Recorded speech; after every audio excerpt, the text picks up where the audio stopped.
खाली कप्तान की नालायकी तो नहीं है ना, जो मैनेजर आपका है, जो आपका हेड कोच है, वो भी तो नालायक है। फिर देखें मालिक भाई, सबसे पहले तो इम्पोर्टेंट चीज़ ये है कि ये पाकिस्तान की टीम जो है ना, जब बाबर कप्तान था तो बाबर आजम और मोहम्मद रिजवान, शादाब खान, हसन अली और शहनशाह अफरीदी, दे वर लाइक दिस। और इस टीम में ये तो टाइटल नहीं जीतते थे, ना ये करप्ट हैं, they were not into match fixing और एनीथिंग, और ना ये बहुत यूनाइटेड थे। अब प्रॉब्लम ये हुई कि बाबर और शाहीन अफरीदी और जो रिजवान हैं, उन्होंने आईसीसी रैंकिंग्स में अपनी पोजीशनिंग करना शुरू कर दी, एंड ये नागवार गुजरता है। हमारा ये कल्चर है कि यार ये पावर जो है, प्लेयर पावर बहुत ज़्यादा हो गई है। हमने खाम खा इन दोनों को रेस्ट करा के, ये बात शुएब ने अभी की, अगरचे आपके शुएब के ताल्लुकात अच्छे नहीं हैं, लेकिन शुएब ने एक बात की, उसने कहा जब इंडिया में कोई प्लेयर अच्छा जा रहा होता है, उनकी मैनेजमेंट बड़ी सिक्योर है, वो उसको हीरो बनाते हैं, बिल्ड करते हैं। हमारे यहाँ जरा प्लेयर कोई अच्छा हो जाए तो मैनेजमेंट ही उसको काटना शुरू कर देती है। आगे क्या हुआ, आपने शादाब को कप्तान बना के भेज दिया शारजा अगेंस्ट अफगानिस्तान, एक ये हो गया। दूसरा, जब सरोगेट एडवर्टाइजिंग पे अपराइजिंग हुई और बाबर ने और रिजवान ने कहा कि जी हम नहीं करेंगे, and then they met somebody very powerful, और पाकिस्तान से सरोगेट एडवर्टाइजिंग बैन हो गई because it was contravening to the constitution of Pakistan. उसके बाद मीडिया हाउसेस, कुछ फ्रेंचाइजीज के इंटरेस्ट और क्रिकेट की ब्यूरोक्रेसी जो हैंड इन लव है, वो इनके पीछे पड़ गए। जब हारून भाई ने तस्करा किया सोशल मीडिया पे, इनकी तबाही निकाल के रख दी। वो इंटरनलाइज प्रॉब्लम एक्सटर्नलाइज हो गई। जब आपने बाबर को ड्रॉप किया और रिजवान को आपने ये कह के ड्रॉप किया कि जी इंटेंट वाली हम क्रिकेट खेलेंगे, टेम्पलेट खत्म करना स्ट्राइक रेट, जिस दिन ड्रॉप किया था बाबर का स्ट्राइक रेट 131 का था, नॉट 129। सलमान अली आगा को, जो कि T20 से 605 किलोमीटर दूर होना चाहिए, किसी दुनिया की फ्रेंचाइज में नहीं है, T20 से इररिलेवेंट आदमी है, उसको आपने कप्तान बना दिया कि बच्चा बड़ा चंगा है, ठीक है। उसका स्ट्राइक रेट 82 था T20s में और अब 111 हुआ है। अब टीम में क्या हुआ मैं आपको क्विकली बताता हूँ। इंडिया के अगेंस्ट अगर आप सेकंड मैच याद करें, वहाँ पे आप पहले हारिस को कहते रहे 137 का स्ट्राइक रेट है, वाह वाह वाह, उसको आपने बैटिंग नहीं करवाई। शाहीन अफरीदी उससे पहले 2 मैचेस में 207 और 208 का स्ट्राइक रेट था, उसको ऊपर नहीं भेजा। हारून भाई ने बिल्कुल ठीक है, इस टीम में जो सबसे बेहतरीन खेलता है वो नवाज है, because he was a batsman who turn into a bowler. Nawaz के पास डिफेंस भी है, स्ट्राइक भी रोल करता है और हिटें भी बहुत मारता है।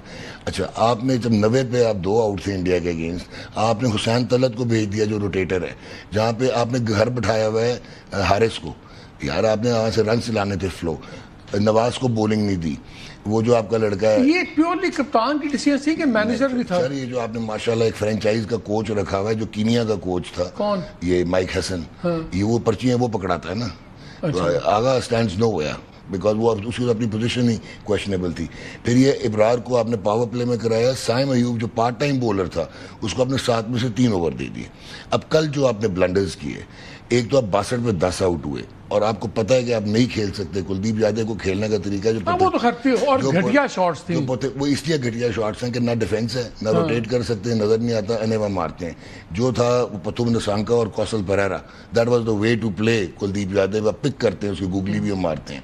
कल आपने जो और ब्लंडर किया, जो अभी हारून भाई ने आइडेंटिफाई किया, हारिस की वहां पे कहाँ जगह बनती, जब खब्बा लगा हुआ है, आप खब्बे को भेजे, नवाज को भेजते आप, ठीक है। अच्छा, वो अपनी पोजीशन, क्योंकि आपकी पोजीशन ही नहीं है टीम में, पहले फखर को ओपन करवा के 2-3 लड़के खराब किए। तो आप कह रहे हैं बेसिकली कि जो सलमान आ गया उसकी अपनी जगह तो बनती नहीं है, और जो उसको पर्चियां भेज रहा है हसन, वो उससे भी वो ऐसे लग रहा है कि वो फ्रेंचाइज को कोच कर रहा है। हारून भाई ये बताएं, अभी शुएब आपसे पहले सेगमेंट में शुएब अख्तर भी थे, उन्होंने कहा जी यहाँ पे नजर ये आ रहा है कि एक ट्रेंड बना हुआ है कि जी रेलू कट्टे टाइप, दरमियाने मीडियोकर टाइप ऑलराउंडर लगाओ, ना आपके पास स्पेशलाइज उस तरह बैट्समैन यूज करते हैं, ना स्पेशलाइज बॉलर्स पे मेहनत हो रही है। ये एक नया कल्चर आ गया कि ऑलराउंडर्स का, और वो आपके बड़े मीडियोकर हैं। तो फिर यही होगा जो हो रहा है। एक मिनट हारून भाई, एक मिनट। हार्दिक पांड्या ऑलराउंडर होता है कि जब एक बंदा निकले तो 2 चेंजेस करनी पड़े, वो ऑलराउंडर होता है। ये बिट्स एंड पीसेस, वही तो वो कह रहे हैं, तो माठे किस्म के आपने मीडियोकर ऑलराउंडर्स है ना। मालिक साहब मैं ये बताऊं आपको डॉक, देखें सबसे बड़ी चीज ये है, आप मुझे ये बताएं कि जो ये जब से माइक हैसन आया है ना, ये ऑलराउंडर्स की जो ये स्ट्रेटेजी आई है ना, ये इसके साथ आई है। इसके पास न्यूजीलैंड में बिट्स एंड पीसेस वाले क्रिकेटर्स थे। अच्छा, न्यूजीलैंड की उस जमाने में, जिस जमाने में ये था, तो क्रिकेट कोई बहुत ज्यादा ऊपर नहीं गई हुई थी। अभी वो जाके काफी स्टैब्लिश कर गए और वो T20 में भी एक स्ट्रॉन्ग फोर्स बन के उभरे हैं। मैं आपको बताऊं कि देखिए, एक तो ये सारी चीजें जो हम डिस्कस कर रहे हैं ना, डॉक्टर भी जो आपको बात कर रहे हैं वो बिल्कुल सही बात कर रहे हैं। आप मुझे ये बताएं कि हमारे यहाँ प्लेयर्स डेवलप कहाँ होते हैं? आप मुझे बताएं, सलमान अली आगा हो गए, बाबर आजम हो गए, या शाहीन शाह अफरीदी हो गए, कितनी डोमेस्टिक क्रिकेट में इन्होंने कप्तानी की है, या कितनी जगह पे इस किस्म के एनवायरनमेंट में आके इन्होंने बैटिंग या बॉलिंग की है। डोमेस्टिक क्रिकेट में आपके प्लेयर्स जो लोग डेवलप होते हैं, इंडिया के जितने भी क्रिकेटर्स हैं वो सब डोमेस्टिक क्रिकेट से, ये सारे का सारा लॉर्ड जो इंडिया का इस वक्त आया हुआ है, वो अंडर 19 से ग्रूम हो के ऊपर आया हुआ है। वो पूरी तरह हारून भाई let me ask you something. ये शोएब पहले बड़ी लंबी सी पे बात करके गए, उन्होंने इंडिया का पूरा डोमेस्टिक स्ट्रक्चर की बात की, और यही बात की जो आप तीनों कर रहे हैं, दोनों कर रहे हैं कि ये डोमेस्टिक स्ट्रक्चर हमारा नहीं है।